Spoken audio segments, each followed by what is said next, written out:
Днес ще си говорим за създаване на маркетингова стратегия и какви стъпки трябва да предприемем, ако имаме козметична компания, ако искаме да започнем козметична компания и как това нещо да се случи в конкретни стъпки. Какво е най-интересното, на какви неща трябва да наблегнем и защо тези стъпки са важни и как положително да изградим лицето на компанията.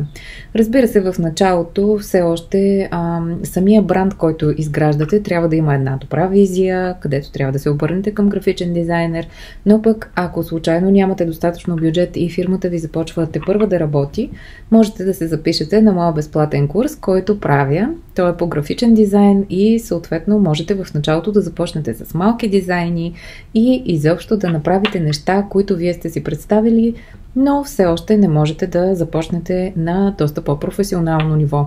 Със сигурност, за да направите един много добре развит бранд, е добре да се обърнете към дизайнер, но все пак всеки е започнал от някъде. И като цяло по никакъв начин не сте задължени да давате един тон пари за определени неща, които в началото не сте сигурни дали ще работят.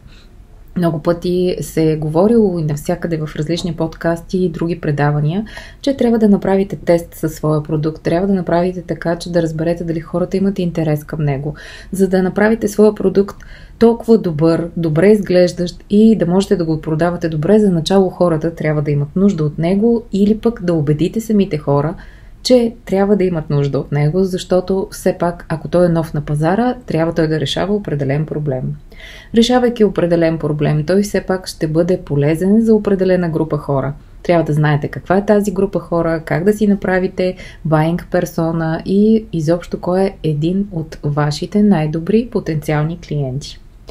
Ще започнем с това, че трябва да направите изключително добро съдържание в социалните мрежи, съдържание във вашия уебсайт или пък ако сте решили да продавате само през TikTok, трябва да направите такива хубави лендинг страници, през които клиента да влезе и да купи вашия продукт. Независимо дали е дигитален, независимо дали е физически, но в случая ще говорим за физически продукти, които са в сферата на красотата.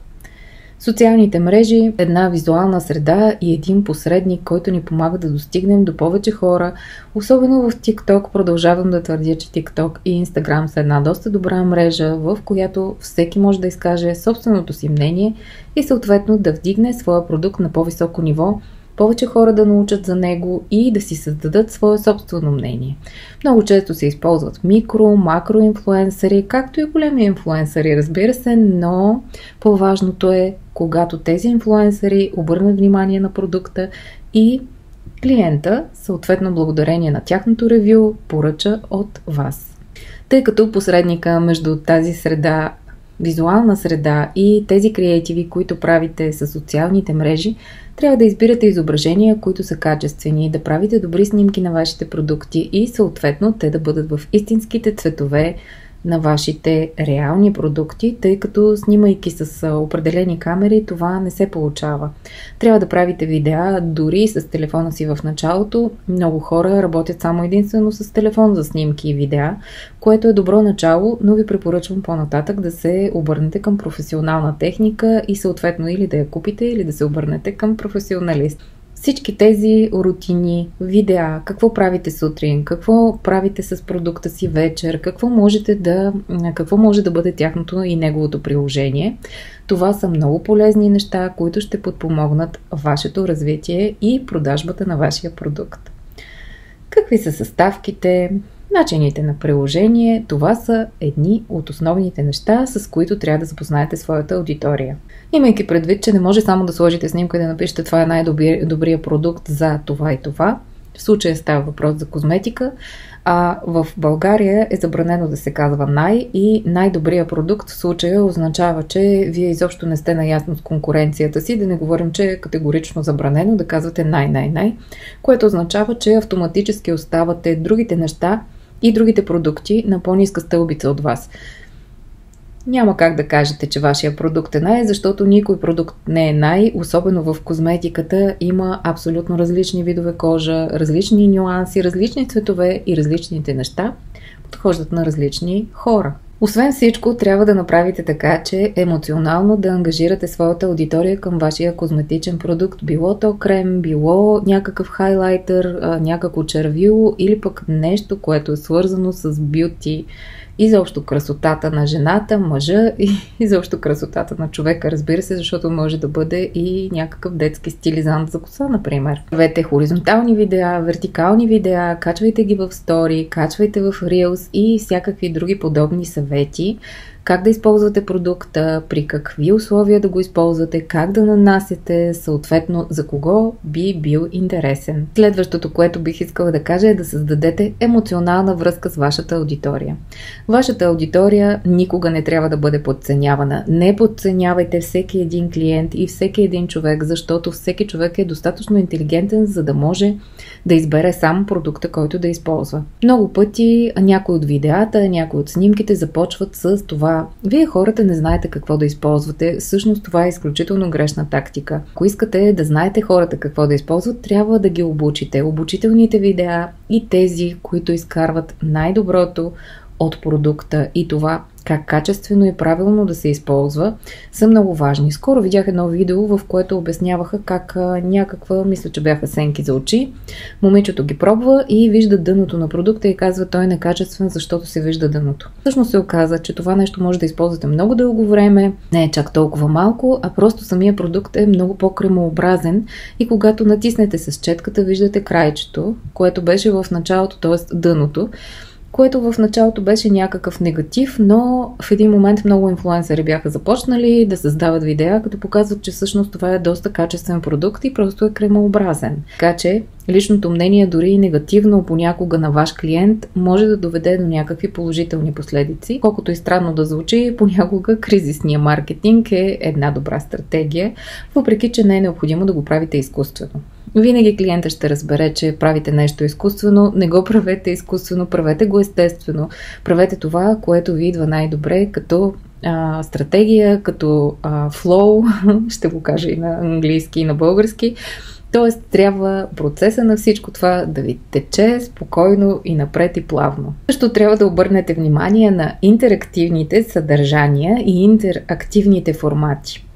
Организирайте състезания, правете анкети, правете тестове, давайте въпроси, какъв е вашият тип кожа, например, какво още може да зададете. Може да зададете с какво се сблъсквате, дали във вашата кожа усещате подобни неща, дали имате нужда от блясък, дали имате нужда от слънцезащита или пък в зависимост от това кой сезон е, просто можете да задавате въпроси и анкети, които хората да интерактивно да отговарят и по този начин да вдигате вашите публикации, вашите сторита и изобщо това, което качвате, да има отклик. И изобщо това, което качвате, да има своя отклик и съответно да води до повече engagement, т.е. да има повече хора на вашите страници, да влизат във вашия сайт и естествено в последствие да купуват вашия продукт. Също не трябва да се притеснявате от това да казвате и нещо за конкуренцията си. Не трябва да се притеснявате да казвате какъв продукт предпочитате. Дори да не е от вашата марка, така ще знаете към какво хората са ориентирани и съответно да може да кажете вашите положителни качества на вашия продукт, след като вече разберете какви са нагласите на вашите бъдещи и потенциални клиенти. Е важно да се използват хаштагове. Все по-често казват да не използваме 20-30 хаштага, а да използваме около 3, защото в противен случай темата се размива и по някакъв начин това не работи за вас, а по-скоро пречи. Всъщност използвайте хаштагове свързани с красотата, свързани с грижа за кожата, за ръцете, краката, лицето, ногтите или пък каквото всъщност е вашия продукт, какъвто е вашия продукт или сайта, в който имате ваши продукти. Много често имате само един продукт, така че можете да завъртите доста теми около самия продукт и да направите възможно най-много съдържание. Ако имате бизнес, който е физически, може да си маркирате местоположението в своите тагове или да накарате някой друг приятел да го направи, докато това не стане възможно с ваши клиенти, Защото ако започвате сега, просто няма да имате доволни клиенти, а ще имате хора, които ще купят от вас, които обаче се стараем да станат ваши доволни клиенти. Също можете да си направите Google My Business, където дори да нямате физически обект, да направите пинче, в което хората да оставят своя отзив. Колкото повече отзиви получите, толкова повече хората ще ви се доверят. Разбира се, очакваме положителен отзив, но понякога това не се получава. Хубаво би било самия продукт да бъде качествен, да не използвате китайски неща, да използвате нещо авторско и да имате продукт, който наистина решава някакъв конкретен проблем. Колкото по-нишов е той, толкова по-лесно ще ви е да рекламирате и да достигате до вашия клиент, защото пускайки просто някакъв крем за ръце, без той да има нещо специфично, както казват сълзи от охлюви или нещо по-специфично, няма как той да достигне до публика или пък какво беше конски шампуан, който прави косата, като буйна конска грива. Можете да си сътрудничите с инфлуенсъри или селебрити, така наречените известни с това, че са известни, колкото е странно да звучи, тези хора много ще ви помогнат. Независимо дали ще изпратите само вашия продукт, ще ви направят анбоксинг, ще поръчат през сайта ви или пък просто ще им изпратите PR пратка, която те да отворят и съответно да пробват. Това с микро и макро инфлуенсъри ще бъде един добър ход за вашия бизнес, защото всъщност обикновеният човек, а не най-влиятелната уникална манекенка, ще бъде вашия най-добър клиент. Сигурна съм, че ще достигнете и до такива известни личности, които ще започнат да поръчват от вас, но трябва да започнете и да вдигате стълбицата лека по лека. Много е важно да отговаряте редовно на всички ваши коментари и на всичко, което пишат за вас в социалните мрежи. Важно е да има някаква интерактивност с вашия клиент, с този, който е проявил интерес, дори с този, който е написал някакво мнение, което се съмнява във вашите конкретни думи. Така поддържате ангажираността и изобщо информативността към вашата марка, така наречения brand awareness. Тоест, когато клиента един ден има нужда да си купи вашия продукт, да кажем крем или маска или каквото и да било, той ще се сети първо за вас. За да се сети първо за вас, трябва да бъдете консистентни, да качвате съдържание постоянно, да имате лесен достъп до сайта, лесна поръчка и съответно да не чака около 2 седмици да му го доставите. Целевата аудитория е много важна. Имате вече продукта, но трябва да знаете как да позиционирате рекламата си и съответно по какъв начин да го продавате. За да опишете потребителите, които са ваша целева аудитория, за реклама на козметика, за всякакъв вид, да кажем кожа, ногти, коса, маникюр, можете да се фокусирате към няколко неща. Характеристиките на потребителите и техните потребности. На първо място това са хора, които държат на външния си вид. На второ, хора, страдащи от определени проблеми на кожата, независимо в коя област. На трето място, това са тези, които обичат релаксацията и спа процедурите. На четвърто място, професионалисти в бранша, които предлагат услуга с козметика. Грижа за кожата, грижа за тялото, спа процедури и всякакви други, дори и медицински такива. Ако един специалист се довери на вас, ще се доверят и неговите клиенти. Също и хората, които обичат здравословния начин на живот, защото предполагаме, че козметиката напоследък е повече веган, повече еко и хората обичат да докосват до кожата си, до лицето си и всякакви други места, ще кажа, обичат да докосват само естествени неща, тъй като знаем, че кожата е един от най-големите, т.е. най-големия орган в човешкото тяло, следователно е много важно какво през кожата преминава вътре нетоксично в тялото и съответно дали го регенерира. И да разгледаме тези, които обичат да обръщат внимание на своя външен вид. Това могат да бъдат хора, които искат да имат поддържано тяло, поддържано лице, не обичат да имат бръчки и смятат, че трябва да запазят възможно най-много младостта си. Такива хора са понякога крайни, особено с човека, който сменя кръвта си с тази на сина си, само и само да прави, да остане млад, да изглежда млад и си прави по 1000 процедури на ден, следи си кръвната захар и всякакви други такива неща.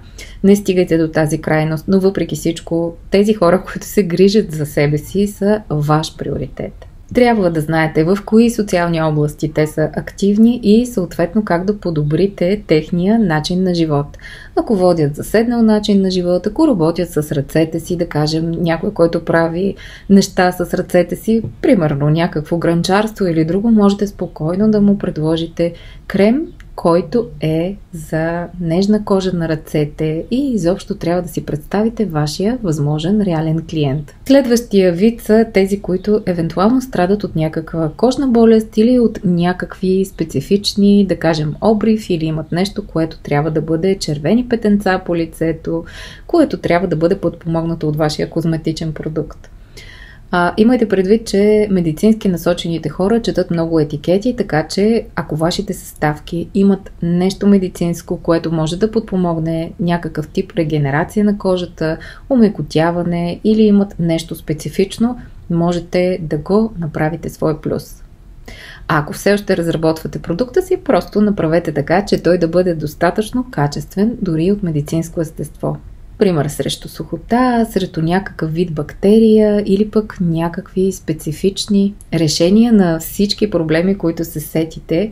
Със сигурност няма да говорим за болни хора, а ще говорим за хора с някакви дребни такива проблеми, с които трябва една козметична линия да може да се справи. Знаем, че има много големи корпорации, които имат цели изследвания, дори много от тях казват, че вече не използват продуктите си над животни, а правят тестовете директно върху хората, които дават своето реално мнение.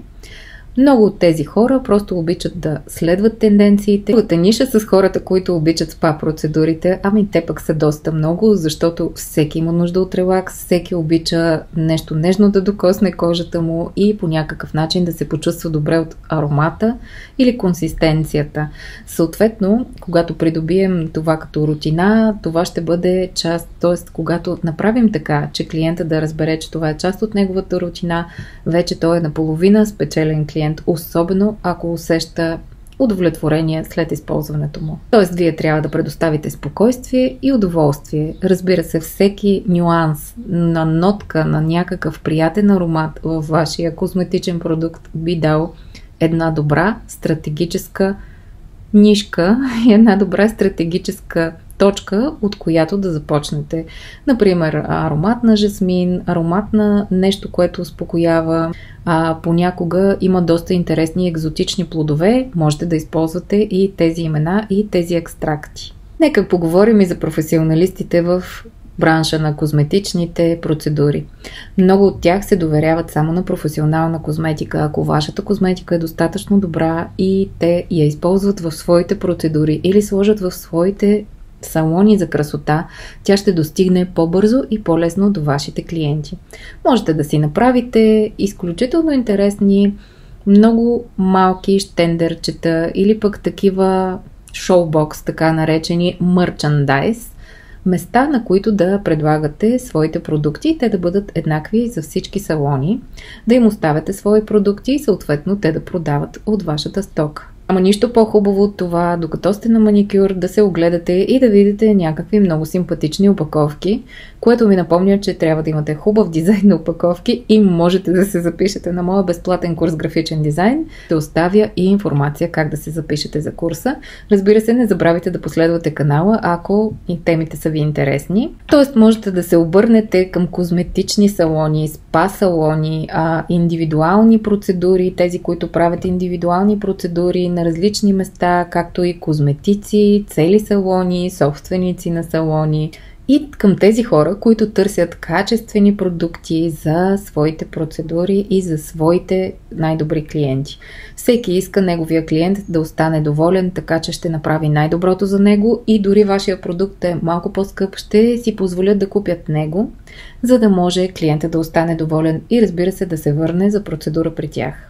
Обикновено те разчитат на процедури, които продължават напред във времето и не са един път. След като клиента дойде втори път и е доволен от това, което получава, със сигурност ще се обърнат отново към вас и ще купят от вас. А защо и не и клиентът да хареса това нещо и съответно той също да купи от вас. Стигнахме и до тези, които обичат най-много екопродуктите и естествената козметика и здравословния начин на живот.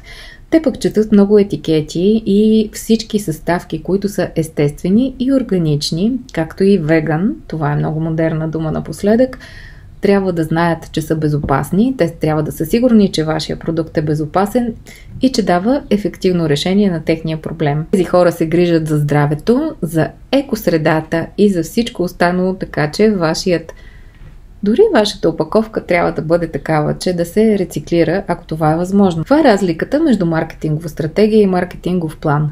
Маркетинговата стратегия е нещо, което е дългосрочно и трябва да намери вашите точни цели, да ги структурира, да ги запишете. Пишете ги на лист хартия, ако искате си купете от така модерните пленери, пък ако искате ги да пишете на един Word-овски файл или изобщо в Google Docs, където ви хареса.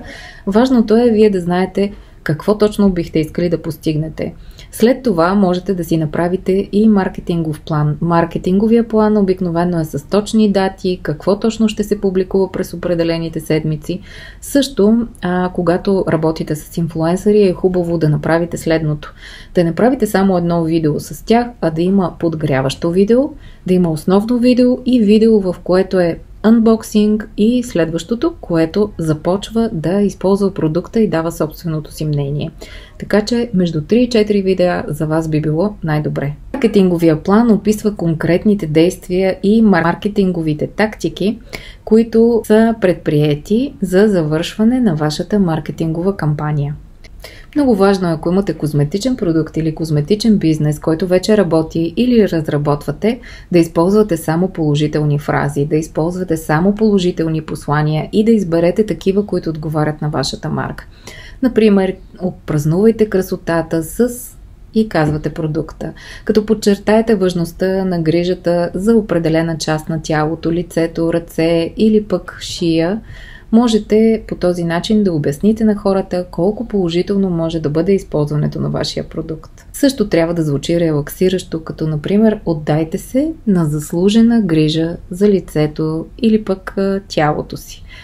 Тъй като по този начин казвате, че вие го заслужавате, че клиента ви го заслужава, също да се отдадете на нещо означава просто да се успокоите и да действа релаксиращо. Направете, примерно, кремът рутина за вас и за себе си.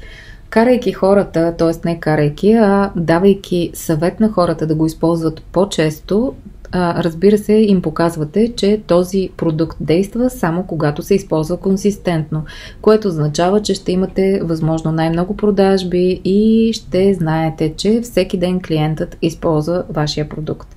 Разбира се, зависи от продукта ви. Може да се използва и един път седмично, може да се използва и 2 пъти дневно, но въпросът е, че трябва да знаете, че клиентът ви трябва да знае, че той няма нужда да стои само на стилажа в банята, а трябва да бъде използван често, да показвате как да става това и съответно клиента ви да се припознае вашите видеа, публикации и текстове. Също, освен професионално, може да подходите и с някакъв вид лично отношение. Например, сутрешна рутина, която може да правите на кожата си вкъщи.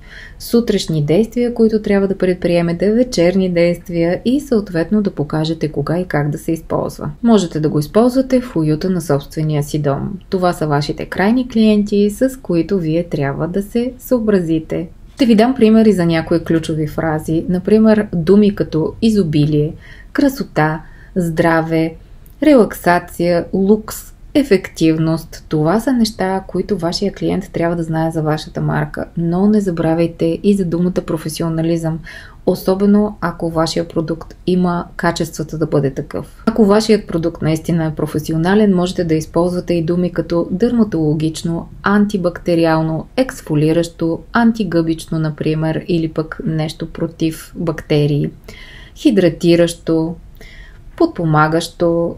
Изобщо можете да се обърнете към думи, които са специфични и малко нишови към медицината, но нека те не бъдат с негативен оттенък. Например, няма нужда да кажете, ако имате гъбички, трябва да кажете антигъбично. Можете да пишете статии на тези теми, може да сложите блог, в който да обясните определени проблеми и съответно линкове към вашия продукт. Можете да направите мини семинари, може да правите вебинари, в които да обяснявате кога е необходимо да се използва, как да се използва, как както и да направите една страхотна презентация, в която да обясните всички тези неща, които минахме преди мъничко и съответно те да бъдат релевантни и да отговарят на вашия продукт. Като вътре може да обясните какъв е състава, какви са грижите, които трябва да полагате за тази част на тялото или лицето или кожата си.